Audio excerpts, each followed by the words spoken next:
মহালয়ার আগেই যেন পুজো শুরু। শনিবার শুরু দুপুরে বৃষ্টি মাথায় নিয়ে শারদোৎসবের সূচনা করলেন মুখ্যমন্ত্রী। তবে শুরুতেই স্পষ্ট করে দেন এই শুধুমাত্র মণ্ডপের উদ্বোধন।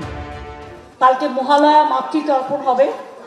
মাতৃতর্পণের আগে আমি পূজা মাতৃমূর্তি উদ্বোধন করি না, মহালয়ার দিন থেকে করি। আজকে আমি প্যান্ডেল উদ্বোধন হিসেবে এসেছি। এদিন দুপুরে প্রথমে হাতিবাগান সর্বজনীনের পুজো মণ্ডপে পৌঁছন মুখ্যমন্ত্রী। সঙ্গে ছিলেন কাশীপুর বেলগাছিয়ার বিধায়ক অতীন ঘোষ। সেখান থেকে চলে যান টালা প্রত্যয়। এবছর উত্তর কলকাতার এই পুজোর শতবর্ষ। টালা প্রত্যয়ের থিমের নামকরণ করেছেন মুখ্যমন্ত্রী, নাম দিয়েছেন বীজ অঙ্গন। শুভ আমায় বলেছিল যে দিদি আমরা একটা বীজ অঙ্গন করছি, আমাদের একটা থিম লিখে দেবে। এমনিতেই আপনাদের আমি বলি, অরূপ চায় না যে ওদের থিমটা প্রথম থেকে আমি করি বলে আর কোনো কারো থিম আমি করি, এটা ওদের আবদার। ববের ওই ঠাকুরের চোখ আঁকা আর হচ্ছে ওদের থিম ধান্যে ভরে, এটা লেখা এবং সুর করা আমার। টালা প্রত্যয় থেকে দমকল মন্ত্রী সুজিত বসু শ্রীভূমি স্পোর্টিং ক্লাবের পুজো।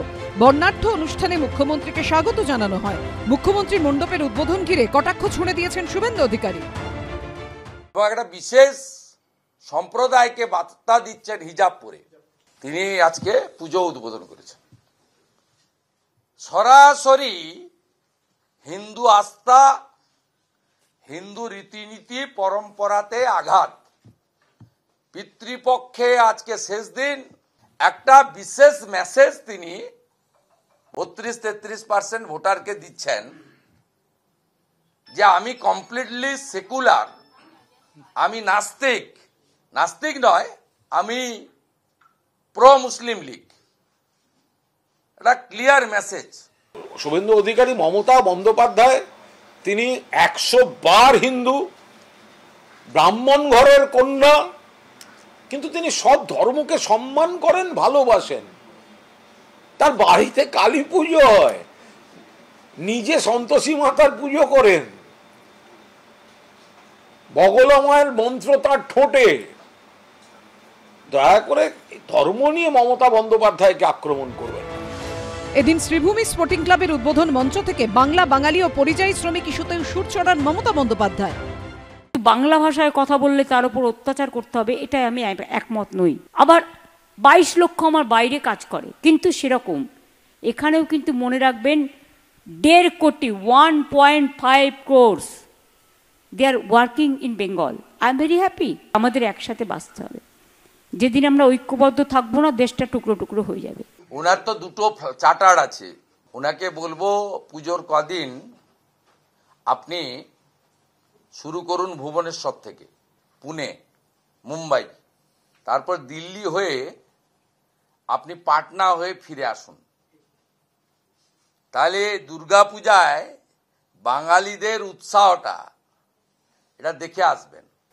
ভারতীয় জনতা পার্টির পশ্চিমবঙ্গের বাছাই করা 30-35 জন নেতা, এমএলএ, এক্স এমএলএ, এমপি, এরা প্রবাস করে ফিরলেন, তো দেখে এসেছেন বাঙালিরা কেমন আছে, কেমন পুজো করছেন। এদিন মুখ্যমন্ত্রী জানান আগামী কয়েকদিনে তিনি নিজে উপস্থিত থেকে অথবা ভার্চুয়ালি 3000 পুজোর উদ্বোধন করবেন। উজ্জ্বল মুখোপাধ্যায়, ময়ূর ঠাকুর চক্রবর্তী ও জয়ন্ত পালের রিপোর্ট, এবিপি আনন্দ। আমেরিকায় ভারতীয় পণ্যের উপর 50% শুল্ক চাপিয়েছেন ডোনাল্ড ট্রাম্প। সেই ধাক্কা সামলে ওঠার আগে এবার কর্মসূত্রে আমেরিকায় যাওয়া বিদেশি নাগরিকদের H-1B ভিসার জন্য বার্ষিক $1 লক্ষ ধার্য করল ট্রাম্প প্রশাসন। বিশেষজ্ঞদের একাংশের দাবি, ট্রাম্পের নতুন এই ভিসা নীতিতে নতুন করে চাপে পড়তে চলেছে ভারতীয়রাই, বিশেষ করে দক্ষ তথ্য প্রযুক্তি কর্মীরা যারা বিভিন্ন সংস্থার হয়ে আমেরিকায় কাজ করছেন। কারণ পরিসংখ্যান বলছে শুধু গত বছরে H-1B ভিসাধারীদের 71%ই ছিল ভারতীয়। দ্বিতীয় স্থানে থাকা চীনের নাগরিকদের H-1B ভিসাধারীরা প্রায় 12%। এই পরিস্থিতিতে সিঁদুরে মেঘ দেখছে ভারতীয় তথ্য প্রযুক্তি সংস্থাগুলি, যারা আমেরিকার বিভিন্ন সংস্থাকে পরিষেবা দিয়ে থাকে। মূলত কাজ করি মানে নর্থ আমেরিকার, ইউএস এর কাস্টমার আমাদের একটা মেন কাস্টমার বেস। ওই দেশে সেই রকম স্কিল ওয়ার্কার ডেফিনেটলি নেই, সেই জন্য এখান থেকে আমাদের যেগুলো স্কিল ওয়ার্কার তারা চায়। এবং এই ফিজটার ফলে যেটা হবে এখন, মানে যদিও এটা কোম্পানি পে করছে, বাট অনেক ক্ষেত্রে অনেক কোম্পানি হয়তো চাইবে না পে করতে বা কস্ট অফ দ্য প্রজেক্ট এইটা টোটাল বেড়ে যাবে। এর ফলে যেটা হবে যে কিছু লোক যেতে পারবে না এবং তার ফলে মানে ওদের বিজনেসটার উপরই এফেক্ট পড়বে। তথ্য প্রযুক্তি কর্মীদের অপর অংশ মনে করছে ট্রাম্পের নতুন এই ভিসা নীতিতে আখেরে ক্ষতিগ্রস্ত হবে আমেরিকার অর্থনীতি। ইন্ডিয়ান H1 ভিসার উপরে কিন্তু ডিপেন্ডেন্সিটা কমেছে, আপনি যদি ডেটা পয়েন্টগুলো দেখেন আর কি। আগে একসময় খুব অনেক বেশি লোকে যেত, তারপরে আস্তে আস্তে কিন্তু এটা অনেকটাই কমেছে। ফলে একদমই যে H1 নেই বলে গেল রব সেরকম কোনো ব্যাপার নেই। নিয়ার স্টোর কনসেপ্ট বলতে কি সেম টাইমলাইন জোনে এখন অনেক জায়গা থেকে কাজ হচ্ছে, যেমন কানাডা। কেউ কেউ আবার এই ভিসা নীতিকে অন্যভাবে কাজে লাগানোর পরামর্শ দিচ্ছেন।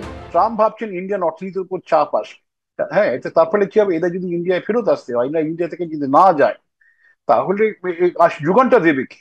এই প্রফেশনালদের যোগানটা কে দেবে? যোগানটা তো আমেরিকায় নেই বলেই বাইরে থেকে আসতে বাধ্য হয়েছে।